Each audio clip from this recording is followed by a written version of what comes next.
नमस्कार. शासन 4 यूट्यूब चॅनलवर आपलं सर्वांचं खूप खूप स्वागत आहे. तर आताच्या घडीची सर्वात मोठी ब्रेकिंग न्यूज म्हणजे अखेर सरकारी कर्मचाऱ्यांना 18 महिने महागाई भत्ता थकबाकी मिळणार.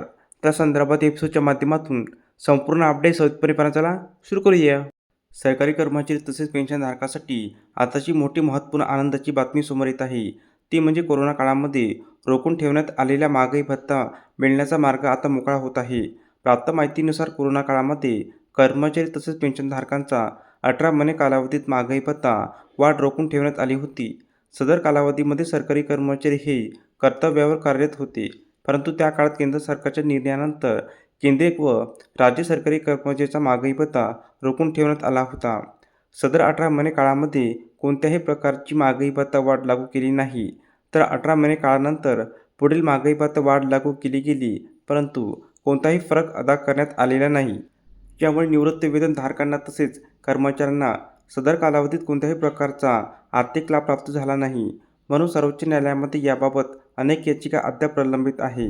न्यायालयात यावर निश्चित कर्मचाऱ्यांच्या बाजूने निकाल लागण्याची शक्यता वर्तवण्यात येत असल्याने कर्मचाऱ्यांना सदर कालावधीमधील महागाई भत्ता थकबाकीची रक्कम अदा केली जाईल. 18 महिने कालावधी दिनांक 1/1/20 ते दिनांक 30/6/21 या 18 महिने कालावधीत महागाई भत्ता वाढ रोखण्यात आली होती. सदर रोखण्यात आलेला महागाई भत्ता वाढीच्या बदल्यात वन टाईम सेटलमेंट करून महागाई भत्त्यामध्ये वाढ करण्याची मागणी कर्मचारी युनियनमार्फत सरकारकडे करण्यात येत आहे.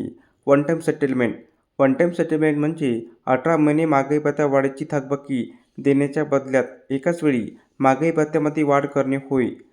सदर सेटलमेंट 5% पर्यंत वाढ करून केली जाऊ शकेल. धन्यवाद.